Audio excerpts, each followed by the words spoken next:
3x üstü 8 üstəgələk bx üstü 6 çıxılsın.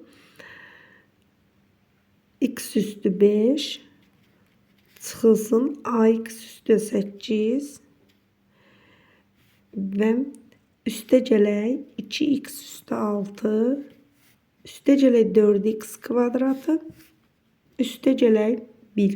Çoxədlinin qüvvətidir. A və B-nin hansı qiymətində çoxədlinin qüvvəti nəyə bərabər olar? 5-ə bərabər olar. Bunun üçün də deməli çoxədlinin qüvvətinin 5 olması üçün və x üstü 8 və x üstü 6-nın əmsalları nə olmalıdır? X üstü 8-in xəttini altına xətt çəkin. Bir də x üstü 6-nın bunların hədlərinin əmsalı 0 olmalıdır.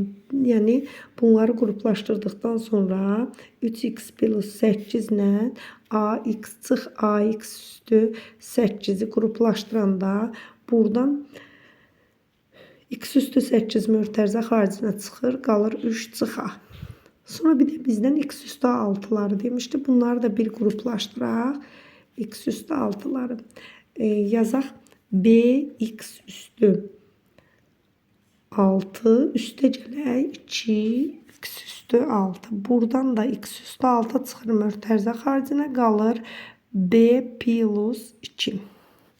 Və bir daha deyirəm, üslü qüvvətin bunun 5-ə bərabər olması üçün 5-dən yüksək olan 8 və 6-nı qruplaşdırıb, sonra bunun əmsalların 0-a, yəni bərabər edirik. 3 çıxılsın, a bərabərdir 0-a, a bərabərdir 3-ə.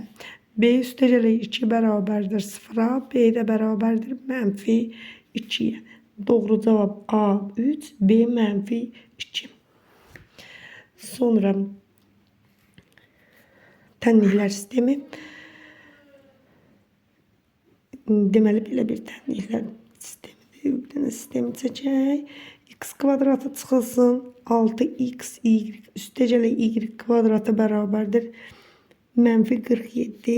X çıxılsın. Y bərabərdir 1. Tənliklər sistemindən x, y hasilini tap. Yəni x-i tap, y-i tap, hasili tap.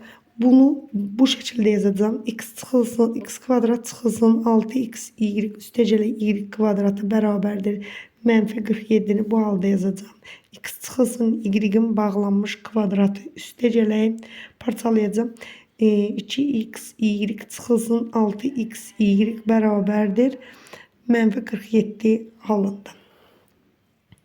Sonra bunu da 1 minus 4x y bərabərdir -47 halında yazanda tərəf-tərəfə keçidəndə 4x y bərabərdir 48-ə, x y bərabər olur. Doğru cavab bərabər olur 12-yə.